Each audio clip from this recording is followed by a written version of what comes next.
Cet enfant Énéapos, et pas le mien, Énéapos, est-ce pas, Énéapos, écria-t-il. Une seconde plus tard, le claquement sec d'Énéapos, une gifle déchira Énéapos, R. Sa sœur eut un sourire narquois. Les invités, figés, étaient pétrifiés par le choc. Camille porta lentement la main à sa joue brûlante, puis releva le menton. Elle ne prononça que Énéapos, une seule phrase, et son ton glacial figea Énéapos, assemblé. Quitte Énéapos, a mis ça dans la tête? En Énéapos, espace de quelques minutes insoutenables, elle révéla au monde des preuves que personne Énéapos aurait pu anticiper. Des transactions financières, des fichiers audio falsifiés, un mensonge monstrueux. Ce soir-là, elle ne cherchait pas d'Énéapos, excuses. Elle rendait un verdict. Les flûtes de vin pétillant scintillaient sous les derniers rayons du soleil, parfaitement alignées sur des plateaux d'Énéapos, argent qui circulait en silence dans le jardin du domaine Beaumont, niché en Touraine. Camille, drapée dans une robe de soie couleur ivoire, touchait à peine sa coupe, un sourire crispé et tendu figé sur son visage. Une légère brise de juin agitait la cime des tilleuls centenaires, tandis que Énéapos, un orchestre de chambre jouait une valse langoureuse et que 200 invités, en costumes élégants et robes de soirée, échangeaient des amabilités et des rires contenus. Les journalistes, regroupés près de la fontaine centrale, ne la quittaient pas des yeux, leurs objectifs cherchant à capturer chaque mouvement de la nouvelle mariée. Trop parfaite, murmura Énéapos, un des Énéapos, à Énéapos, oreille de son collègue en ajustant sa mise au point. On dirait une statuette de porcelaine. Camille sentit sur elle un regard insistant. Alexandre, devenu son mari à peine une heure plus tôt, se tenait à quelques mètres, une flûte à la main, discutant vivement avec un de ses partenaires en affaires. Cependant, son sourire Énéapos, évanoui dès que Sophie, sa sœur, Énéapos, approcha de lui. Vêtue d'Énéapos, une robe lit de vin qui mettait en valeur sa peau pâle, Sophie lui toucha légèrement Énéapos, avant-bras, se penchant, lui murmura quelque chose. Camille Énéapos entendit pas les mots, mais elle vit le visage d'Énéapos, Alexandre se pétrifier, ses doigts se crisper sur le cristal fragile jusqu'Énéapos, à ce que ses jointures blanchissent. Sophie lui lança un regard fugace, et une lueur triomphante brilla au fond de ses yeux bruns. Que lui avait-elle raconté? Camille sentit son cœur battre à tout rompre. Elle posa sa flûte sur le plateau d'Énéapos, un laquais qui passait, sans prêter attention à son regard curieux. Les roses blanches de son bouquet de mariée, que Énéapos, elle serrait convulsivement, semblaient se faner à vue d'Énéapos, œil, comme si elle pressentait la catastrophe imminente. Elle se dirigea vers Alexandre, la traîne de sa robe glissant sans un bruit sur la pelouse parfaitement tondue. Comme sur commande, les invités Énéapos écartèrent, leur conversation Énéapos éteignirent. Alexandre, prononça-t-elle presque sans voix, le son dangereusement chevrotant. Il se retourna, et Énéapos, homme qui, une heure plus tôt, Énéapos embrassait tendrement devant Énéapos, autel, était méconnaissable. Ses yeux gris, autrefois si chaleureux, étaient désormais froids et impénétrables comme du granit. Cet enfant Énéapos, et pas le mien. Sa voix était sourde, comme un grognement étouffé, mais suffisamment distincte pour que les invités les plus proches se fichent sur place. Camille eut le souffle coupé. Énéapos avait encore parlé à personne de sa grossesse, pas même à lui, attendant le moment propice, peut-être ce soir, dans Énéapos, intimité de leur chambre nuptiale. D'Énéapos, où le savait-il et quelle était cette question? Quelle accusation? Elle entr'ouvrit les lèvres pour répondre, mais avant que Énéapos, elle ne puisse dire un mot, la main d'Énéapos, Alexandre Énéapos, abattit sur son visage. Le son de la gifle résonna dans le silence assourdissant comme un coup de feu. Camille chancela. Le monde Énéapos, obscurci un instant dans un éclair de douleur aveuglante. Sa joue était en feu. Un goût métallique distinct emplit sa bouche, là où ses dents avaient mordu la muqueuse tendre. Son voile avait glissé sur le côté. Les roses tombèrent de ses mains affaiblies sur Énéapos, herbe émeraude. Énéapos, orchestré Énéapos, arrêta au milieu d'Énéapos, une mesure. Les archets restèrent suspendus au-dessus des cordes. 200 paires yeux étaient braqués sur elle. Certains exprimaient un choc sincère, autres une joie malveillante non dissimulée. Les flashs des appareils photo crépitèrent, immortalisant sa silhouette tremblante, la tache pourpre sur sa joue contrastant si violemment avec la blancheur de sa tenue. « Comment as-tu osé ?» La voix Alexandre était brisée par une émotion que elle ne parvenait pas à comprendre. « Me faire ça à moi ?» Il recula. Ses mains tremblaient finement, comme il ne croyait pas lui-même à ce que il venait de faire. Derrière lui, Sophie porta théâtralement une main à sa bouche, mais de petits démons dansaient dans ses yeux et les coins de ses lèvres se courbaient en un sourire à peine contenu. Camille toucha sa joue. Ses doigts sentirent la peau brûlante. Le silence oppressant était rompu que par les clics des smartphones, déjà prêts à déverser le scoop sur les réseaux sociaux. Un groupe de vieilles tantes Beaumont, vêtues de soie et de préjugés, se mit à chuchoter près des rosiers. Un choix bien extravagant, vous ne trouvez pas, lui parvint le murmure venimeux de une des elle. Ni origine, ni situation. Une autre hocha la tête en signe des approbation, faisant scintiller son collier de perles. Il aurait fallu enquêter plus attentivement sur son passé. Camille sentit une rage aveugle monter en elle, mais la réprima, déplaçant son regard des Alexandre à Sophie. C'est est à ce moment que elle remarqua le laquais qui était approché avec un plateau, où, à la place de sa flûte à moitié vide, se trouvait une flûte pleine. Sophie et avaient échangé. Il est né y avait aucun doute. C'est était une manœuvre calculée pour la faire passer aux yeux de tous pour une femme irresponsable, voire ivre. Elle redressa les épaules, ignorant la douleur lancinante dans sa joue. Les flashs des appareils photo continuaient de frapper ses yeux sans pitié, arrachant à la pénombre son voile de travers et ourlait de sa robe tachée des herbe.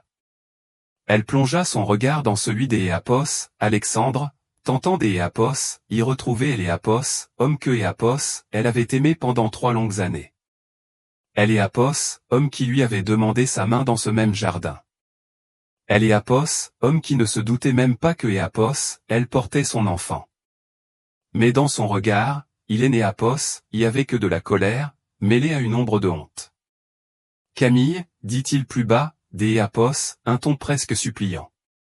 Je t'ai en prie, dis-moi que c'est est un mensonge. Elle prit une profonde inspiration, et sa voix acquit une pureté cristalline et retentissante qui se propagea dans tout le jardin. Demande à celle qui t'est à murmurer ce mensonge.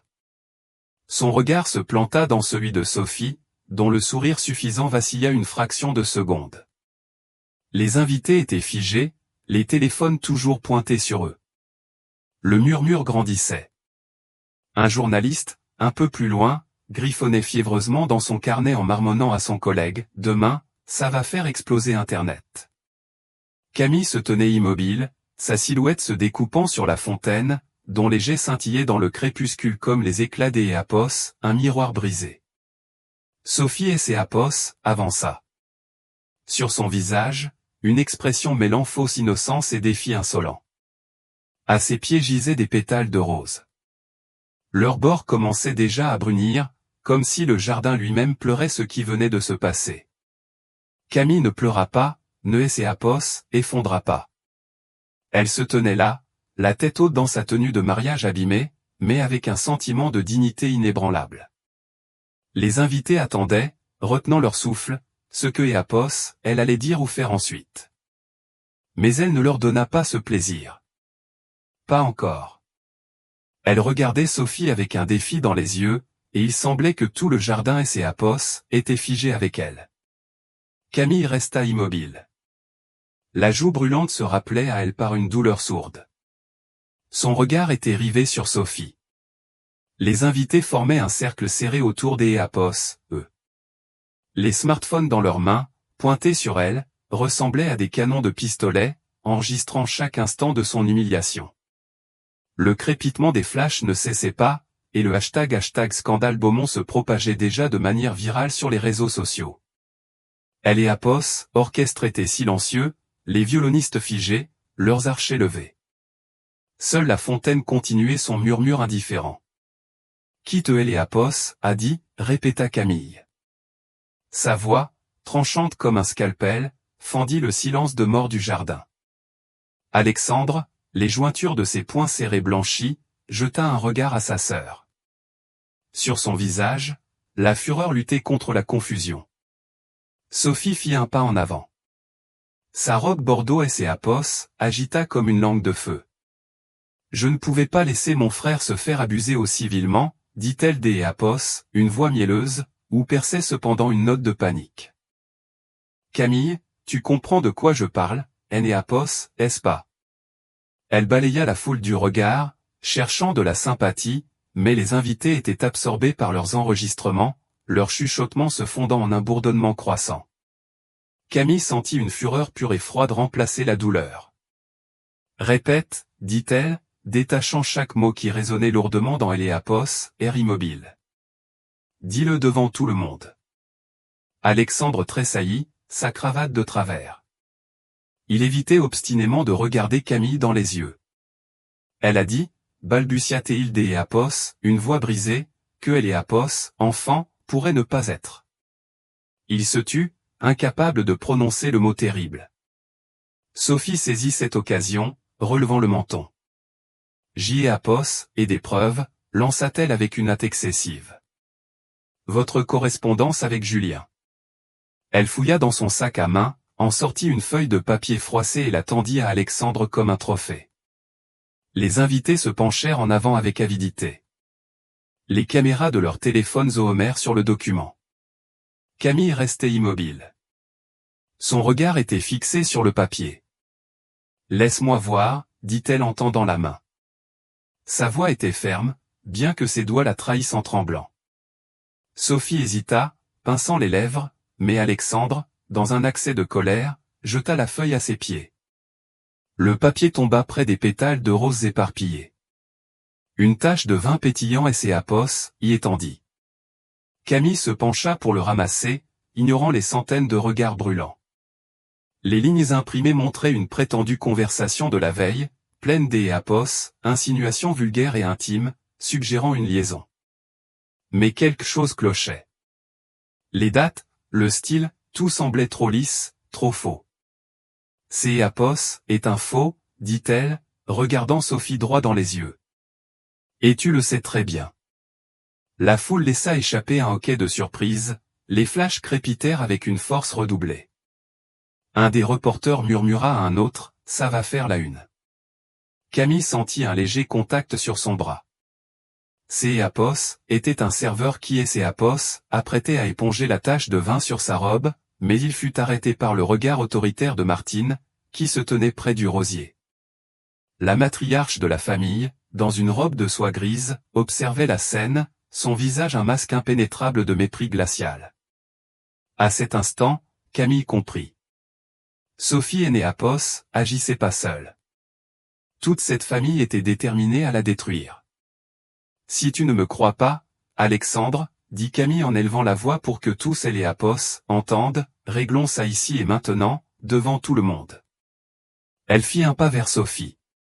Celle-ci recula involontairement. Ses talons aiguilles Eléapos enfoncèrent dans la terre meuble. Dis-leur de quoi tu es Eléapos, accuse. Allez. Sophie ouvrit la bouche mais ne put émettre un son. La foule Eléapos agita, le chuchotement se transforma en tumulte. La vieille tante Beaumont, dont le collier de perles scintillait à la lumière des lanternes, siffla à sa voisine, « Quel déshonneur pour notre nom !» Un autre invité, un partenaire d'Eléapos, affaire d'Eléapos, Alexandre, grinça entre ses dents, elle qui paraissait si discrète. Alexandre, pâle comme un linge, fit un mouvement brusque, renversant sa coupe. Le vin pétillant éclaboussa la robe de Camille. Sur la soie couleur ivoire, une tache dorée Eléapos étendit. Les invités poussèrent un cri collectif. Beaucoup pensèrent que Eléapos, elle avait trop bu, ce qui jeta de Eléapos, huile sur le feu des rumeurs sur sa légèreté.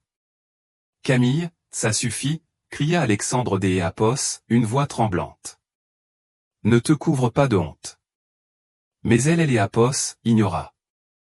Sa joue brûlait encore de son cou. Elle croisa le regard de Sophie, où se mêlaient défi et peur, et comprit tout. Me couvrir de honte, répéta Camille. Un sourire glacial apparut sur ses lèvres. C'est Éapos, et toi qui aimais Éapos, a frappé devant tout le monde, Alexandre. C'est Éapos, et donc toi qui as commencé cette scène. Elle se tourna vers la foule, son regard balayant les visages curieux, les smartphones levés, les journalistes qui griffonnaient dans leurs carnets. Si quelque Éapos, un a des preuves de ma culpabilité, que Éapos, il les présente immédiatement. Le silence devint presque palpable, seulement troublé par le clapotis de la fontaine. Sophie serra plus fort son sac à main. Ce Éapos, et pas le moment pour ça, balbutia-t-elle. Discutons sans témoin. Non, trancha Camille. Sa voix claqua comme un coup de fouet. Tu as voulu aimer Éapos, humilié publiquement. C'est Éapos, est ici que nous allons terminer. Elle fit un autre pas en avant. Sa robe traînait sur elle Éapos, herbe. Les taches de vin brillaient à la lumière des lanternes. Les invités reculèrent, formant un cercle encore plus large. Comme Éapos, il pressentait Éapos, approche des Éapos, un ouragan. Un jeune serveur murmura timidement à son collègue, elle ne va pas leur laisser passer ça si facilement. Camille ne prêtait aucune attention au regard. Toute son attention était concentrée sur Sophie, dont les joues Éapos empourpraient sous sa couche de maquillage. Alexandre passa une main dans ses cheveux. Son regard oscillait entre Camille et sa sœur. Camille, je ne voulais pas. Sa voix se brisa. Il ne trouvait pas ses mots. Elle le regardait, essayant de voir en lui Éapos, homme qui Éapos avait embrassé devant Éapos, autel, mais ne voyait que confusion et colère. Sophie, sentant que la situation lui échappait, intervint. Alexandre, elle essaie de détourner Éapos, attention, ne la laisse pas te manipuler. Mais ces mots sonnèrent faux, et les invités se mirent à chuchoter. Leurs soupçons se tournaient maintenant vers elle. Camille ramassa son voile tombé à terre, le tenant devant elle comme un bouclier. « Tu veux parler de manipulation, dit-elle d'Éapos, une voix basse mais tranchante. Alors explique pourquoi tu as échangé ma coupe. Pourquoi as-tu essayé de me faire passer pour ivre ?» Les yeux de Sophie et Éapos écarquillèrent, la panique se peignit un instant sur son visage. Les flashs des smartphones capturèrent ce moment, et le jardin sembla frémir en attendant le dénouement. Camille se tenait au centre, dans sa robe abîmée, avec un regard inébranlable, prête à arracher le masque du mensonge qui menaçait de détruire sa vie. Camille ajusta ses lunettes, ses doigts voletant sur le clavier de son ordinateur portable dans la salle de conférence bourdonnante. Éapos, ambiance était électrique lors de ce séminaire financier à Paris, et les costumes coûteux des participants contrastaient vivement avec sa modeste jupe crayon et son simple chemisier blanc. Elle avait repéré une anomalie dans la déclaration fiscale d'Éapos, une grande entreprise de construction. Son stylo encercla les chiffres avec une précision chirurgicale. Un instant, dit-elle en levant la main pour interrompre Éapos, orateur. Vous avez une erreur dans votre déduction fiscale. Vous risquez une lourde amende. Tous les regards se tournèrent vers elle, y compris celui d'Éapos, Alexandre Beaumont, qui se tenait au fond de la salle. Ses yeux gris Éapos étudiaient avec intérêt. Vous avez tout à fait raison, dit-il. Sa voix profonde couvrit sans effort le brouhaha de la salle. Éapos approcha. Une mèche de cheveux sombres tomba sur son front. Comment avez-vous réussi à le remarquer si vite? Camille sentit le rouge lui monter aux joues, mais elle garda son sang-froid. C'est Éapos, et mon métier. Leur conversation se poursuivit après le séminaire dans un café voisin, où Alexandre lui commanda un café serré. Son sourire était désarmant. Vous Éapos, êtes pas comme les autres, dit-il sans la quitter des yeux. Vous ne ressemblez pas à ces prédateurs de la finance. Elle rit, touchée par ces mots, Éapos, efforçant de ne pas penser à ses origines modestes, un minuscule appartement dans une ville de banlieue et des prêts étudiants à rembourser. 6 mois plus tard, dans un jardin noyé de roses et illuminé de guirlandes, Alexandre posa un genou à terre, tenant un écrin de velours. « Tu es ma seconde chance, Camille, murmura-t-il des Éapos, une voix brisée, en ouvrant la boîte où reposait une bague ornée des Éapos, un énorme saphir. Un bijou de la famille Beaumont. Elle accepta, le cœur palpitant. La bague sembla démesurément lourde à son doigt, comme un serment ancien. Mais dès le lendemain, lors des Éapos, un dîner de famille au domaine Beaumont, Martine, dans une stricte robe noire, Éapos, accueillit avec un sourire glacial. « Une jeune femme de votre milieu, siffla-t-elle en découpant élégamment son bœuf bourguignon, pourrait être la cause de rumeurs indésirables autour de notre famille. » Les mots la blessèrent cruellement, mais Camille fit semblant de ne pas les avoir entendus, serrant plus fort la main des Éapos, Alexandre sous la table. Sophie, la sœur des Éapos, Alexandre, jouait la comédie de Éapos, hospitalité, servant à Camille des coupes de vin pétillant avec un sourire mielleux. « Bienvenue dans la famille, dit-elle. » Mais ses yeux bruns étudiaient Camille avec la curiosité froide des Éapos, un prédateur. Plus tard, Camille surprit Sophie sur son ordinateur portable dans le bureau des Éapos, Alexandre. « Je vérifiais juste mes emails, lança Sophie, refermant précipitamment le couvercle avec un faux sourire. Camille haussa les épaules, mais une inquiétude des Éapos installa au fond des Éapos, elle. Elle ne se doutait pas que Sophie avait copié ses relevés bancaires, cherchant des informations sur ses anciennes dettes pour tisser son intrigue. Un soir, 3 mois avant le mariage, Camille Éapos enferma dans la salle de bain de son petit appartement. Un test de grossesse tremblait entre ses mains. 2 bandes roses, vives et nettes. Elle posa une main sur son ventre. Une vague d'Éapos, émotions contradictoires, de joie et de peur, la submergea. Elle voulait le dire à Alexandre, imaginait lui offrir une petite boîte avec un body de bébé après le mariage, mais décida de garder le secret, craignant que Éapos, agitation et le stress des préparatifs ne gâchent ce moment magique. Elle ne savait pas que sur la boîte mail d'Éapos, Alexandre venait d'Éapos, arrivait un email anonyme, envoyé par Sophie. On a vu Camille à Éapos, hôtel avec son ancien collègue, Julien, disait le message. Lors du dîner suivant dans Éapos, un des restaurants les plus chers de Paris, Éapos, atmosphère était tendue. Martine, sirotant son vin, remarqua d'Éapos, un ton acide, assez charmant pour une personne venue d'Éapos, une telle province. Ces mots, acérés comme des éclats de verre, étaient adressés à Camille, qui Éapos, agrippait à sa serviette sous la table. Alexandre était inhabituellement silencieux et vida son verre de Bordeaux plus vite que d'Éapos, habitude. « Quelque chose ne va pas ?» demanda Camille en touchant son bras.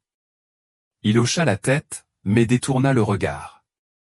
Plus tard, elle le trouva dans leur appartement avec un verre de cognac à la main et un regard vide. « Des problèmes avec les actionnaires ?» marmonna-t-il, mais elle sentait que ce Éapos était pas seulement ça, que Éapos, un doute Éapos, était installé en lui, un doute auquel elle ne trouvait aucune explication. Sophie continuait de tisser ses intrigues. Une nuit, Camille reçut un message d'Éapos, un numéro anonyme. « Vous étiez très proche avec Julien, Éapos, est-ce pas ?» Elle fronça les sourcils, son cœur Éapos accéléra. Julien, un ancien collègue, Éapos, était que Éapos, un vague souvenir, un comptable avec qui elle avait déjeuné quelquefois pour le travail, plusieurs années auparavant. Elle montra le message à Alexandre, espérant le rassurer, mais il le balaya d'Éapos, un revers de main. Des bêtises. Cependant, ses nuits devinrent agitées. Il soupirait dans son sommeil. Ses mains se crispaient convulsivement sur les draps. Camille, allongée à côté de lui, sentait un mur invisible grandir entre eux. Un matin, dans le bureau d'Éapos, Alexandre, elle tomba sur une étrange facture sur son bureau, un paiement à une entreprise inconnue avec sa signature, mais elle Éapos avait jamais vu ce document. Elle fronça les sourcils. Son instinct de comptable sonna Éapos, alarme. Alexandre, que Éapos, est-ce que c'est Éapos, demanda-t-elle en lui montrant le papier. Il haussa les épaules d'Éapos, un air distrait. probablement une erreur. Sophie et ses apos occupent parfois des petites factures. Camille glissa la facture dans son sac à main, décidant de ses apos en occuper plus tard. Elle ne savait pas encore que Sophie avait déjà commencé à tisser sa toile de mensonges, utilisant les données volées pour fabriquer des preuves de son infidélité et de ses malversations financières. Les dernières semaines avant le mariage passèrent comme dans un brouillard, essayage de robes, dégustation de gâteaux, rencontres avec les organisateurs. Sophie était partout, souriant à Camille et lançant des commentaires venimeux. « Cette robe est un peu trop audacieuse pour toi, tu ne trouves pas ?»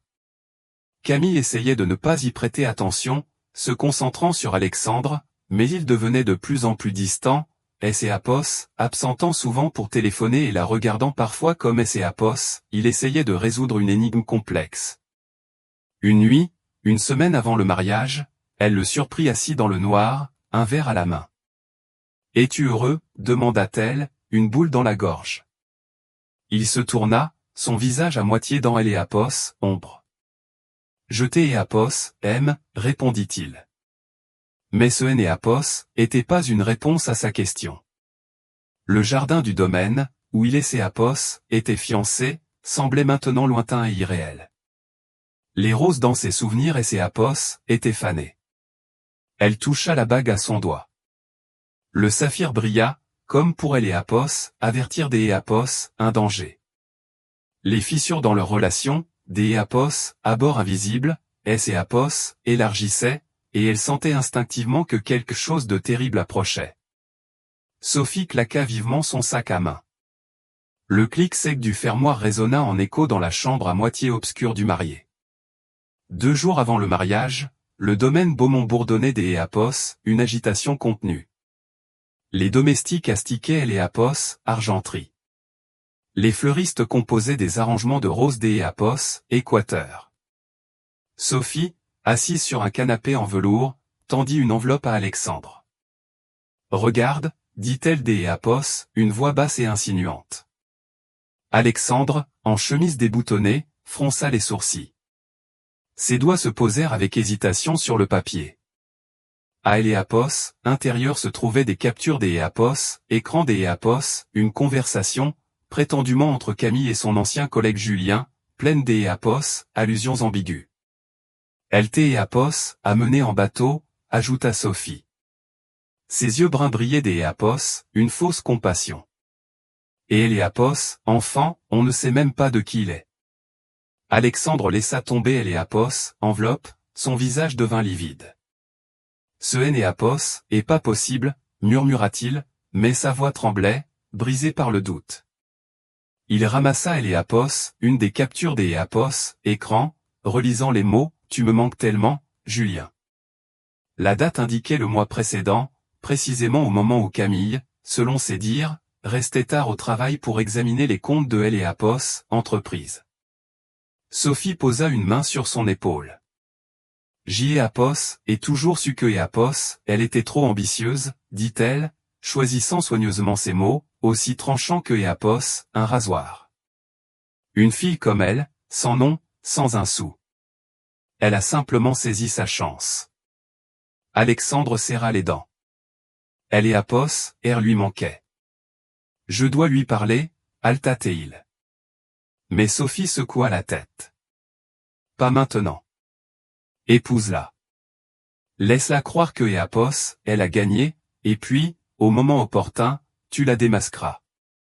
Dans une chambre des S.A.P.O.S., hôtel à S.A.P.O.S., autre bout de Paris, un spécialiste en informatique engagé par Sophie terminait le montage des S.A.P.O.S., un enregistrement audio.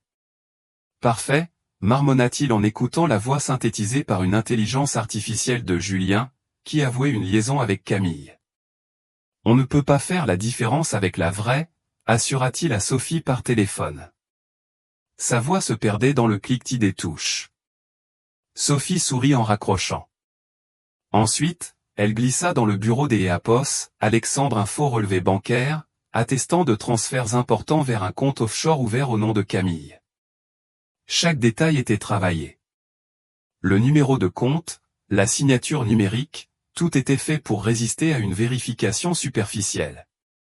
Camille, dans sa chambre au domaine, tournait devant le miroir dans sa robe de mariée. La soie couleur ivoire scintillait à la lumière des lustres en cristal, mais elle frissonnait comme sous elle Éapos, effet des Éapos, un courant des Éapos, air glacial. La veille, tard dans la soirée, elle avait vu Sophie sortir de la chambre des Éapos, Alexandre avec un dossier à la main. Ce sont juste des papiers pour elle Éapos, organisation du mariage, avait lancé Sophie avec un sourire trop parfait. Camille et Éapos avaient pas posé de questions, mais son instinct professionnel, aiguisé par des années à déceler les erreurs, sonnait Éapos, alarme. Elle jeta un œil dans son sac et retrouva cette étrange facture que Éapos, elle avait découverte quelques semaines plus tôt, avec sa signature, mais qui lui était totalement inconnue. Elle la rangea, décidant de laisser Éapos en occuper après le mariage. Alexandre, rongé par le doute, rendit visite à Stéphane, Éapos, avocat de la famille, dans son bureau aux Landry de Chêne au centre de Paris. « Je peux rompre les fiançailles » demanda-t-il d'Éapos, une voix rauque, un verre de cognac à la main. Stéphane, un homme avec des lunettes à monture d'Éapos, acier, examina les messages fournis par Sophie. « Éapos, affaire est sérieuse » dit-il en ajustant ses lunettes. « Mais un scandale public détruira votre réputation. Épousez-la, Alexandre, puis agissez discrètement. Divorcez si nécessaire, mais sans publicité. » Alexandre hocha la tête. Son regard était perdu dans le vide. Il retourna au domaine, où sa mère Éapos attendait dans le salon avec un verre de vin rouge. « Épouse-la, dit Martine en pinçant les lèvres, mais arrache-la de ton cœur. » Ces mots, froids comme la cheminée en marbre, se gravèrent dans Éapos, esprit d'Éapos, Alexandre. Elle posa une main sur son épaule, et ses ongles vernis brillèrent à la lumière. « Notre nom est tout ce que nous avons. Ne laisse pas une parvenue le souiller. » Alexandre acquiesça, mais son cœur se serra de douleur. Il se souvint du rire de Camille dans ce café où il et Éapos étaient rencontrés. Ses doigts, voletant sur les chiffres comme ceux d'Éapos, une pianiste. Était-elle vraiment capable d'Éapos, une telle trahison? Les messages, Éapos, enregistrement audio, tout semblait si convaincant. Dans sa chambre, Sophie vérifia une dernière fois les fichiers sur son ordinateur. Elle envoya un message au spécialiste, tout est maintenu. La réponse fut instantanée, parfait. Éapos, audio et les relevés passeront Éapos, importe quelle vérification. Elle ferma son ordinateur portable avec un sentiment de profonde satisfaction. Elle imaginait déjà Camille, humiliée devant des centaines d'Éapos, invitée, debout dans sa robe blanche, entachée de honte. « Elle est Éapos, et pas digne de notre famille », murmura Sophie en caressant un collier de diamants, un cadeau de son père fait peu de temps avant que Éapos, il ne la déshérite à cause de ses dettes de jeu. Camille, seule dans sa chambre, sentit une vague de nausées familières. Elle posa la main sur son ventre et murmura, « Juste toi et moi, mon petit. » Elle avait acheté un body pour bébé avec la broderie, jeté Éapos, attends. Elle prévoyait de Éapos, offrir à Alexandre après la cérémonie, mais sa joyeuse anticipation avait laissé place à une vague anxiété. Alexandre était distant. Ses appels professionnels nocturnes et Éapos étaient multipliés, une froideur était apparue dans son regard. Elle se souvint de Éapos, étrange facture, des chuchotements de Sophie, du ton glacial de Martine. Quelque chose Éapos allait pas, mais elle ne parvenait pas encore à assembler toutes les pièces du puzzle. La nuit précédant le mariage, Alexandre frappa à sa porte. « Je peux » demanda-t-il d'Éapos, une voix sourde. Camille ouvrit, surprise par son apparence, cheveux en désordre, yeux rouges. « Tout va bien » demanda-t-elle en touchant son bras. Éapos écarta légèrement, évitant son regard. « Je suis juste nerveux » marmonna-t-il. Les actionnaires, le mariage, tout Éapos accumule. Elle voulut le réconforter, mais il partit, prétextant un appel urgent. Camille ferma la porte, le cœur lourd. Elle regarda sa robe de mariée, suspendue dans la pièce comme un fantôme silencieux, et murmura, « Demain, tout ira mieux. » Dans le couloir, Sophie entendit la porte se fermer. Elle arrangea sa coiffure, et ses talons martelaient un rythme précis sur le parquet. En passant devant la chambre où était suspendue la robe de Camille, elle murmura, « Demain, son masque tombera. » Le domaine, avec ses lustres étincelants et ses couloirs résonnants, était figé dans Héliapos, attente, comme un théâtre avant le début du drame. Camille tenait dans ses mains la feuille de papier froissé, cette fameuse conversation entre elle et Julien, qui scintillait à la lumière des lanternes du jardin du domaine Beaumont. La foule figée formait un cercle dense de regards avides. Leur téléphone enregistrait chaque seconde. Le murmure de la fontaine ne faisait que souligner le silence oppressant, et les roses éparpillées à ses pieds semblaient saigner sur Héliapos, herbe. « Répète ton accusation, Sophie, » lança Camille. Sa voix était ferme, malgré le tremblement de ses mains. « Raconte à tout le monde ce que tu prétends savoir. » Sophie, pinçant les lèvres, Héliapos, avança. Sa robe bordeaux éclata comme un signal d'Héliapos, alarme. « Cet enfant est Héliapos, et pas d'Héliapos, Alexandre, déclara-t-elle, pointant du doigt Julien, qui se tenait un peu plus loin. C'est Héliapos, et lui le père. Un murmure parcourut la foule, un mélange de choc et de curiosité. Les flashs des appareils photo crépitèrent avec une force redoublée. Les objectifs se focalisèrent sur le visage de Camille, sur sa joue encore brûlante du coup d'Héliapos, Alexandre. Julien, un homme mince aux lunettes épaisses, Héliapos, avança, manquant de trébucher sur une chaise. C'est Héliapos, est un mensonge éhonté, Héliapos, écria-t-il. Sa voix aiguë se brisa sous Héliapos, effet de la panique. Je Héliapos, et pas parlé à Camille depuis des années. Les invités échangèrent des regards, certains secouèrent la tête, d'Héliapos, autres tapotaient frénétiquement Héliapos, écran de leur téléphone. Le hashtag scandale Beaumont gagnait en popularité sur les réseaux. Camille sortit son téléphone de son sac à main, et ses doigts volèrent sur Héliapos, écran. « Tu veux des preuves, Sophie ?» demanda-t-elle. Sa voix coupait Héliapos, air comme une lame. Elle afficha un email à Héliapos, écran et le tourna vers la foule. « Voici les virements bancaires que tu as fait à une société informatique pour fabriquer ces messages. » À Héliapos, écran, les chiffres étaient clairement visibles. Les paiements aux spécialistes, datés de la semaine précédente, avec la signature de Sophie. La foule laissa échapper un hoquet, le murmure se transforma en tumulte. Le journaliste, stylo à la main, se mit à écrire à toute vitesse. C'est Héliapos, et la chute des Beaumont. Sophie recula. Ses talons et Héliapos enfoncèrent dans la pelouse. C'est Héliapos, est absurde, cria-t-elle. Mais sa voix tremblait. Son assurance Héliapos était fissurée. Camille Héliapos avança. Son voile de travers traînait sur le sol.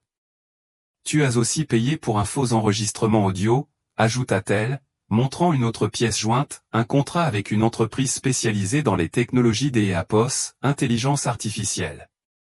Tu pensais que je Héliapos allait pas vérifier, que Héliapos allait simplement Héliapos, effondrer et abandonner. Elle se tourna vers Alexandre, dont le visage était blanc comme un linge. Ses mains agrippaient un verre vide. Tu Héliapos, accru, demanda-t-elle. Sa voix se fit plus basse, presque un murmure. Tu Héliapos, a frappé sans même essayer de connaître la vérité. Alexandre chancela. Son regard oscillait entre Camille et Sophie.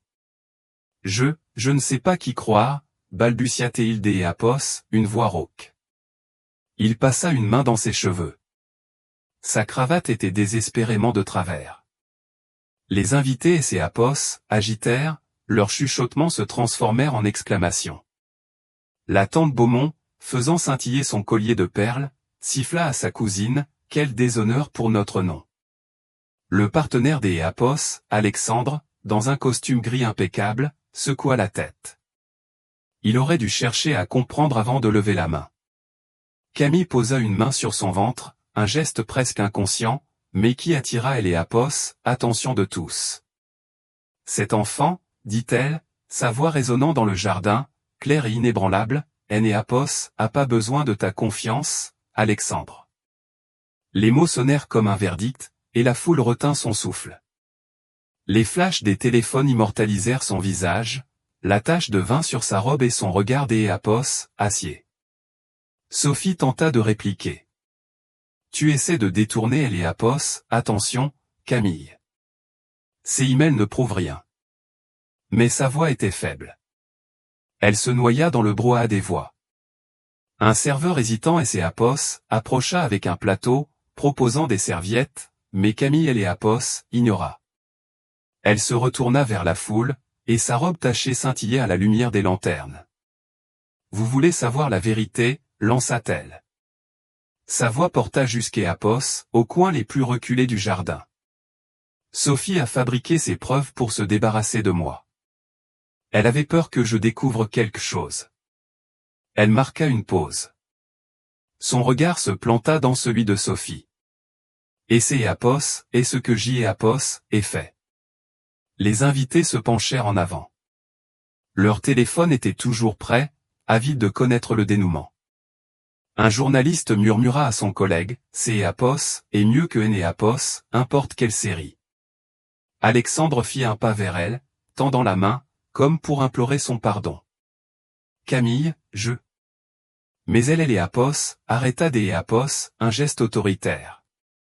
Tu as préféré croire à un mensonge, dit-elle d'Éapos, une voix froide. Tu as préféré lever la main sur moi devant tout le monde. Elle se tourna vers Sophie, dont le visage sous sa couche de maquillage était devenu livide. Et toi, tu pensais que Éapos allait Éapos effondrer? Mais tu as oublié quelque chose. Elle leva son téléphone, montrant une capture d'Éapos, écran d'Éapos, un relevé bancaire. Je suis comptable. Je trouve toujours ce qui est caché. Les invités explosèrent en chuchotements. Éapos, un applaudit même, comme si le jardin Éapos était transformé en scène de théâtre. Sophie recula encore plus. Trébuchant, ses yeux étaient remplis d'Éapos, horreur. Tu mens, cria-t-elle, mais sa voix se perdit dans le bruit général. Camille ignora son hystérie, Éapos, adressant à la foule. Vous filmez, demanda-t-elle avec un sourire amer. Parfait. Que tout le monde voit ce qui arrive quand on essaie de détruire Éapos, avec des mensonges. Le partenaire d'Éapos, Alexandre, un homme corpulent en costume anthracite, Éapos, approcha de lui et murmura, il fallait vérifier, mon vieux. Alexandre, voûté, semblait avoir rapetissé sous le poids des regards accusateurs. Martine, qui se tenait à Éapos, écart près d'Éapos, un vieux chêne, observait la scène avec un visage de pierre. Camille sentit son regard mais ne scia pas. Elle rangea son téléphone. Ses doigts touchèrent le tissu de sa robe.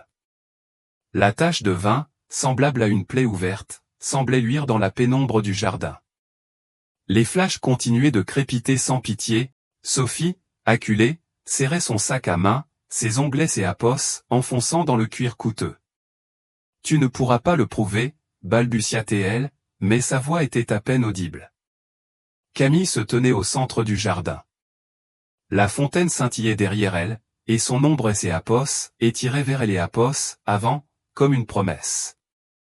Elle ne répondit pas, laissant le silence le faire à sa place. Un silence plus assourdissant que Éapos, importe quel cri.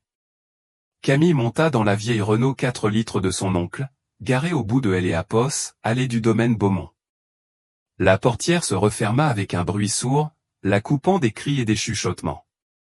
Sa robe, tachée de vin et d'Éapos, herbe, bruissa sur le siège en cuir craquelé.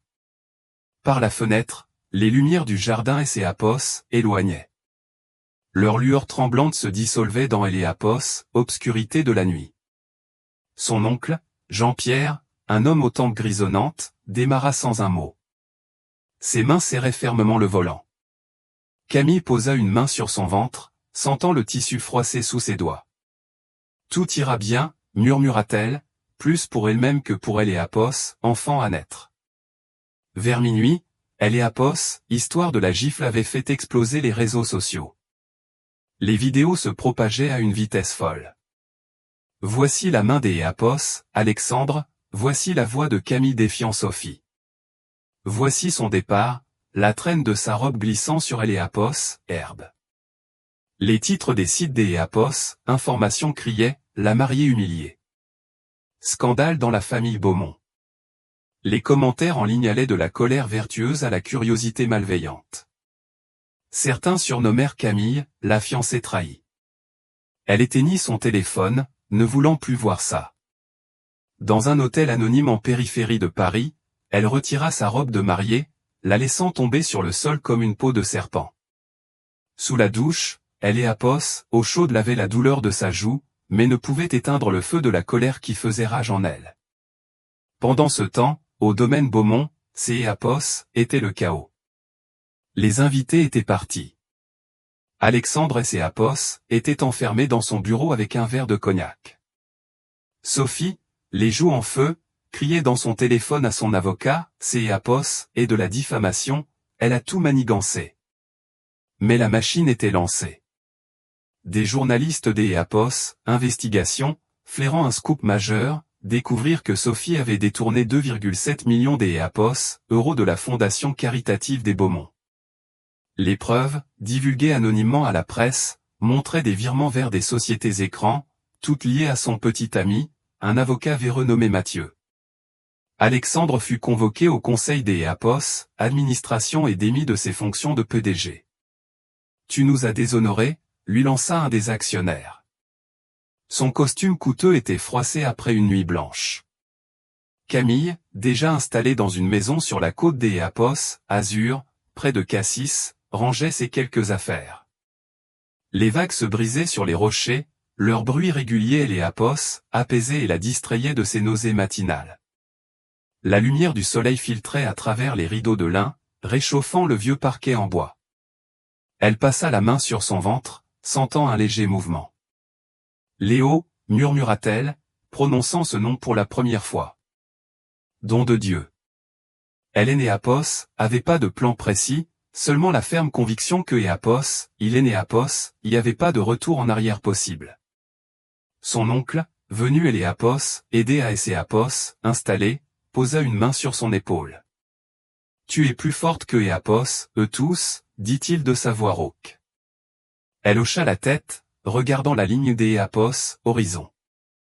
À Paris, Stéphane, Eléapos, avocat des Beaumont, ouvrit une enveloppe anonyme glissée sous la porte de son bureau. À Eléapos, intérieur se trouvaient des copies de relevés bancaires et de contrats, prouvant irréfutablement la culpabilité de Sophie. « Qui a envoyé ça ?» marmonna-t-il en ajustant ses lunettes. Les documents étaient trop précis, presque parfaits, comme Eléapos, ils avaient été préparés par un auditeur professionnel. Il pensa à Camille, mais rejeta Eléapos, idée. Elle avait disparu, Eléapos était volatilisé. Les médias Eléapos emparèrent de Eléapos, histoire, publiant des extraits des documents. La sœur de Eléapos, industrielle Beaumont est une voleuse, titrait un tabloïd, illustré par une photo de Sophie avec un sourire figé lors d'Eléapos, une soirée mondaine. Julien, que les journalistes avaient retrouvé dans un café bondé, posa sa tasse avec un soupir. Camille Eléapos a toujours voulu que Eléapos, une chose, Eléapos, amour, dit-il, ses lunettes embuées. Eléapos avait besoin ni de leur confiance, ni de leur argent. Eléapos ont détruit pour rien. Ces paroles, publiées le lendemain, firent définitivement pencher la balance de Eléapos, opinion publique. Les réseaux sociaux, auparavant divisés en deux camps, défendaient maintenant unanimement Camille, voyant en elle la victime d'Eléapos, une famille corrompue et immorale. Des mèmes circulaient avec sa silhouette quittant le jardin la tête haute, avec la légende « Les reines ne baissent pas les bras ». Dans sa maison, Camille essayait de ne pas suivre les nouvelles. Elle passait ses journées à lire, à se promener sur la plage, sentant les galets froids sous ses pieds nus. Elle acheta un carnet dans une librairie locale et commença à y noter ses pensées, ses calculs, ses souvenirs. Une nuit, elle dressa une liste des comptes bancaires qui lui avaient paru suspects dans les documents de Eléapos, entreprise d'Eléapos, Alexandre. Des anomalies sur lesquelles elle avait autrefois fermé les yeux par amour. « Plus jamais », murmura-t-elle. Son stylo traçait des lignes nettes. Elle envoya un email anonyme à la rédaction des Éapos, un célèbre journal des Éapos, Investigation, y joignant des copies des preuves de la culpabilité de Sophie. Elle ne signa pas, mais son instinct de comptable guida chaque mot.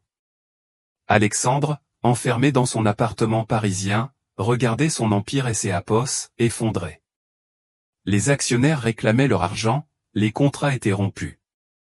Il essaya des Éapos, appelé Camille, mais son numéro Éapos était plus attribué. Il lui envoya un email. Pardonne-moi. Dis-moi que c'est Éapos est vrai. Elle le supprima sans le lire. Sophie, sous la pression des événements, tenta de fuir à Londres, mais fut arrêtée à Éapos, aéroport. C'est Éapos est un complot, cria-t-elle au journaliste. Ses cheveux étaient en désordre, son mascara avait coulé sur ses joues. Les caméras immortalisèrent son humiliation, qui devint le reflet cruel de celle de Camille. Camille était assise sur sa terrasse, regardant la mer scintiller au clair de lune. Elle posa son carnet. Ses doigts étaient tachés d'Éapos, encre. Une lettre de son oncle arriva, avec une coupure de journal sur le scandale Beaumont. C'est Éapos, et ton œuvre, demandait-il dans la note jointe. Elle sourit, sans répondre. Elle ne voulait pas la vengeance, elle ne voulait que la vérité. Les vagues continuaient leur danse éternelle, et elle sentit Léo bouger, lui rappelant la vie que Éapos, elle reconstruisait à partir de zéro. La maison, avec ses murs blanchis à la chaux et son odeur de sel, était devenue sa forteresse, un monde loin du luxe toxique des Beaumont. Les médias insatiables continuaient de ressasser Éapos, histoire. Une journaliste écrivit, Camille Éapos est pas une victime, c'est Éapos est une survivante. Camille, ignorant ces mots, rangea son carnet et se prépara une tisane. Éapos, odeur de camomille emplit la pièce. Elle savait que la bataille Éapos était pas terminée, mais ici, au bord de la mer, elle avait trouvé un semblant de paix fragile. Camille entra dans la salle du tribunal de commerce de Paris, et ses talons résonnèrent sur le marbre froid. 6 mois et Éapos étaient écoulés depuis ce mariage funeste, et son tailleur gris strict, moulant un ventre visiblement arrondi, contrastait de façon frappante avec Éapos, image de la robe de mariée tachée que Éapos, elle avait laissée dans le passé. Elle posa un épais dossier sur la table, et ses doigts glissèrent sur les pages soigneusement reliées. La lumière crue des néons arrachait à la pénombre les visages tendus des avocats, des journalistes et des curieux. Sophie, assise sur le banc des accusés, fixait le sol. Ses cheveux, autrefois parfaitement coiffés, étaient rassemblés en un chignon négligé. Camille croisa son regard une seconde et Éapos y vit que Éapos, un vide glacial. « Madame, veuillez présenter vos conclusions, » dit la juge, une femme aux lunettes sévères. Camille ouvrit le dossier. Sa voix claire et assurée emplit la salle. J. Éapos et mené un audit de la Fondation caritative des Beaumont, commença-t-elle, affichant à Éapos, écran un diagramme des flux financiers. Des lignes rouges montraient clairement les transferts vers des sociétés offshore, toutes liées à Sophie. Des millions d'Éapos, euros, détournés sur 5 ans, poursuivit-elle, en montrant des factures et des signatures numériques falsifiées. Toutes les pistes mènent à Éapos, accusé. Les présents se mirent à chuchoter, les stylos des journalistes crissèrent sur le papier. Éapos, un des Éapos, au premier rang, tapa sur sa tablette, la comptable fantôme contre-attaque. Sophie bondit, ses mains tremblantes. C'est Éapos, est un complot, est Éapos, écria-t-elle d'Éapos, une voix brisée. Elle se venge et veut détruire ma famille. Camille, imperturbable, posa un autre document sur la table. Un contrat signé par le petit ami de Sophie, Mathieu, pour la prestation de « services juridiques efficaces ». Vous avez payé son cabinet pour créer ces sociétés écrans, dit-elle. Son regard transperçait Sophie. Vous pensiez que personne ne remarquerait les traces. La juge fronça les sourcils, examinant attentivement les documents. Les avocats de Sophie et Éapos agitèrent, mais leurs objections semblaient pathétiques face aux preuves irréfutables. Alexandre était là aussi, au fond de la salle, méconnaissable dans son costume mal ajusté. Ses joues et Apos étaient creusés après des mois de stress. Il évitait le regard de Camille. Ses doigts trituraient un mouchoir. Elle ignora sa présence, entièrement concentrée sur la juge. Apos et vérifiait chaque transaction, continua-t-elle, affichant un tableau des virements. Les signatures sont fausses, les factures sont fictives. Sophie volait pour couvrir ses dettes de jeu, dont la famille Apos était pas au courant depuis que son père Apos avait déshérité. Un souffle de surprise parcourut la salle, les journalistes échangèrent des regards excités. Martine Apos était pas présente à Apos audience, officiellement pour raison de santé. Un des reporters murmura à son collègue, elle essaie de se distancier du scandale. Camille continua méthodiquement, présentant des relevés bancaires, des correspondances électroniques interceptées, des contrats avec le cabinet de Mathieu. Chaque document était un coup précis et mortel. Votre signature est sur tout cela, Sophie, prononça-t-elle. Sa voix était calme mais lourde de sens. Vous pensiez que Apos, un grand nom vous protégerait de tout? Sophie, acculée, cria, tu as détruit ma famille. Camille la regarda avec un sourire froid. Non, tuer Apos a fait toute seule. Les présents et Apos agitèrent, leurs chuchotements se transformèrent en tumulte. Une femme au fond de la salle murmura, elle est tout simplement incroyable. Un autre ancien partenaire des Apos, Alexandre secoua la tête. Il et les Apos ont gravement sous-estimé. Les flashs des appareils photo crépitèrent, immortalisant la silhouette de Camille, debout avec son dossier ouvert, comme une arme à la main. La presse et les Apos avaient déjà surnommé la comptable fantôme, et cette légende naissait sous leurs yeux. Elle retira ses lunettes, et son regard balaya la salle, et Apos, arrêtant un instant sur Alexandre. Il baissa la tête. Ses épaules et Apos affaissèrent, un homme brisé par son propre choix. La juge frappa avec son marteau, appelant au silence. Les preuves sont irréfutables, déclara-t-elle des Apos, une voix sèche. Madame Beaumont, vous serez poursuivie pour fraude et détournement de fonds à grande échelle. Sophie et Apos effondra sur le banc, le visage dans les mains. Les avocats tentèrent une dernière défense désespérée, mais leurs arguments tombèrent en poussière. Camille referma son dossier. Le claquement sec résonna en écho dans la salle. Les journalistes se levèrent des Apos, un bond, se précipitant vers la sortie pour être les premiers à publier le scoop. La mariée humiliée contre-attaque, tapa Apos, un des Apos, eux. Ses doigts volaient sur le clavier. Dehors, sous le ciel gris de Paris, Camille prit une profonde inspiration. Apos, air frais calma sa gorge sèche. Elle sentit un léger coup dans son ventre, un rappel de Léo, et posa une main dessus. On a gagné, murmura-t-elle, et un léger sourire effleura ses lèvres.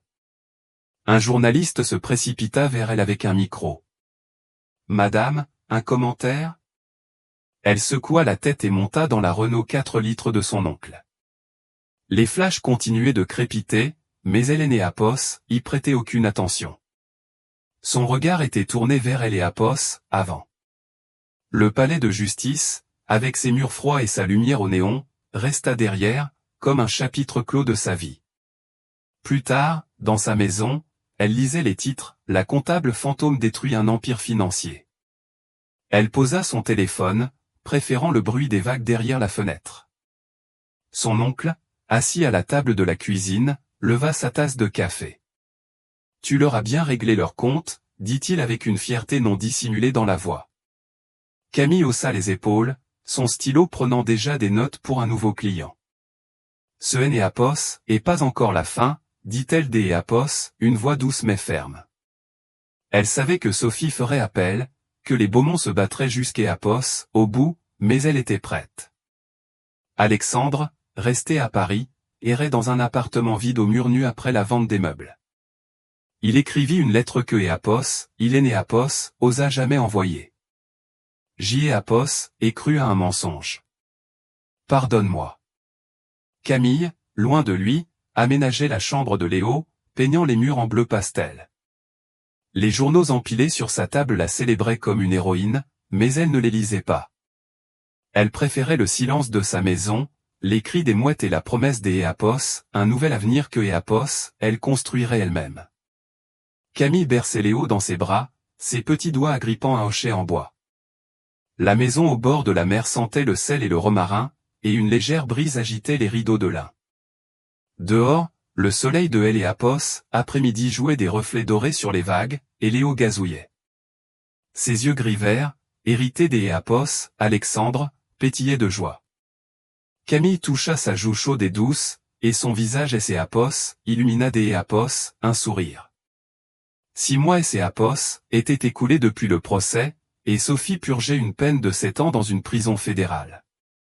Alexandre, ruiné et brisé, menait une vie recluse dans un modeste appartement en banlieue de Paris. Son empire commercial Éapos était effondré sous le poids du scandale. Elle coucha Léo dans son lit, ajustant la couverture brodée. Son bureau, à Éapos, autre bout de la pièce, était couvert de dossiers. Son cabinet de conseil, spécialisé dans Éapos, aide aux femmes victimes des Éapos, abus économiques, prospérait. La veille, une cliente était venue, une femme aux cernes sombres sous les yeux, qui murmurait « Mon mari cache tout Éapos, argent. Je ne sais pas par où commencer. » Camille Éapos avait écouté attentivement, pris des notes et promis de Éapos, aider. Chaque affaire était une petite guerre. Chaque cliente était le reflet de la femme que Éapos, elle avait été, prise dans la toile de mensonges des Beaumont. Un coup à la porte interrompit ses pensées. Une enveloppe sans adresse de retour avait été glissée sous la porte. À Éapos, intérieur, une lettre écrite de Éapos, écriture tremblante d'Éapos, Alexandre. Je ne bois plus. Je suis une thérapie. Ce que Éapos ai fait est impardonnable, mais je veux que tu saches à quel point je regrette. Camille lut la lettre avec un visage impénétrable et la plia. Elle la rangea dans un tiroir où étaient conservées de vieilles factures et des souvenirs que Éapos, elle ne voulait pas toucher. Peut-être ressentait-elle de la pitié, mais pas de pardon. Elle tourna son regard vers Léo, qui tapait joyeusement avec son hochet et riait. « Tu es le seul qui me suffit, murmura-t-elle, et son cœur se remplit de tendresse. » Plus tard, lors des Éapos, un séminaire à Cassis, Camille monta sur scène dans un tailleur gris impeccable. La salle, pleine de femmes entrepreneurs, se tut dans Éapos, attente. Pour être libre, on Éapos a pas besoin d'Éapos, une robe blanche, déclara-t-elle. Sa voix claire résonna sous la lumière des projecteurs. On a besoin de la vérité, et parfois du courage de la dire. La salle explosa en applaudissements. Sur les visages des femmes brillait une lueur de reconnaissance. Une jeune fille au premier rang écrivait rapidement quelque chose, ses yeux pétillants. Camille sentit une chaleur Éapos envahir, différente de Éapos, amour que Éapos, elle avait cherché avec Alexandre, plus solide, plus authentique. De retour à sa maison, elle trouva Léo dans le jardin. Il se tenait debout sur ses petites jambes, faisant ses premiers pas hésitants sur Éapos, herbe. Éapos agenouilla en riant, prête à le rattraper à tout moment. « Allez, ma lumière, murmura-t-elle. Sa voix était douce mais ferme. Plus personne ne nous frappera jamais. Les vagues grondaient au loin, leur chant éternel, et le soleil caressait leurs ombres entrelacées. Une cliente, venue pour un rendez-vous, Éapos, arrêta au portail. « Vous avez réussi à tout reconstruire ?» demanda-t-elle d'Éapos, une voix tremblante. Camille haussa les épaules avec un sourire à peine perceptible. « Je ne me suis juste pas laissé briser. » Les journaux mentionnaient encore parfois Éapos, affaire Beaumont. Sophie, depuis sa cellule, refusait les interviews. Son nom était entaché à jamais. Alexandre, dans son exil volontaire, suivait une thérapie intensive, comme le rapportait une brève note. Camille Éapos, appris par une cliente, mais Éapos y prêta pas attention. Elle préférait les lettres de ses clientes, des remerciements griffonnés à la main, des histoires de femmes qui, grâce à elle, Éapos, étaient libérées de maris manipulateurs. Dans une note glissée dans un dossier, il était écrit « Vous et Apos avez rendu ma dignité ». Camille la gardait sur son bureau, à côté des Apos, une photo de Léo avec les joues pleines de sable. Un soir, son oncle Apos appela « Vous venez dîner ce week-end » demanda-t-il de sa voix chaleureuse. Léo réclame ses crêpes. Camille rit en regardant son fils jouer avec des cubes colorés. On viendra, c'est Apos, et promis, répondit-elle, le cœur léger. Elle raccrocha et Apos, assis à son bureau pour commencer une nouvelle affaire. Une femme angoissée lui avait signalé des comptes dissimulés par son partenaire commercial. Camille traçait des lignes dans son carnet, et ses calculs étaient précis comme des tirs. Un instant, elle revit le jardin des Beaumont, sentit la douleur de la gifle, mais chassa cette image. Ce Apos était plus sa réalité. Les vagues continuaient leur danse derrière la fenêtre. Leur murmure emplissait la maison. Léo, endormi, respirait doucement. Sa petite poitrine se soulevait et Apos abaissait régulièrement. Camille feuilletait le journal local et tomba sur un article, « La comptable fantôme inspire toute une génération ». Elle sourit et referma le journal. La presse pouvait Apos appeler comme elle le voulait, héroïne, victime, vengeresse. Elle était simplement Camille, une mère, une femme qui avait trouvé la force de se relever. La cliente qui vint le lendemain racontait son histoire les larmes aux yeux. Il me persuadait que Apos était folle, que Apos, il est né Apos, il n'y avait pas des Apos, argent, chuchotait-elle. Camille hocha la tête. Elle connaissait trop bien cette douleur, cette manipulation. Vous Apos, êtes pas folle, dit-elle en posant sa main sur la sienne. Nous allons trouver la vérité. Elle ouvrit un tableur. Ses doigts dansèrent sur le clavier, traquant les chiffres comme Apos avait fait autrefois pour Sophie. Chaque clic était une petite victoire, un pas de plus loin de ce jardin où on avait tenté de la briser. Léo, réveillé, courut vers elle, lui tendant un cube rouge. Château, Apos, exclama-t-il, rayonnant. Camille le prit dans ses bras en riant, et son odeur de talc pour bébé emplit Apos, air. Elle regarda par la fenêtre. La mer scintillait au clair de lune. Cette maison, ce bureau, ce petit garçon Apos, était son monde, construit sur les ruines du passé que Apos, elle avait laissé derrière elle. Elle embrassa Léo sur le front et murmura, « Maintenant, nous sommes libres. »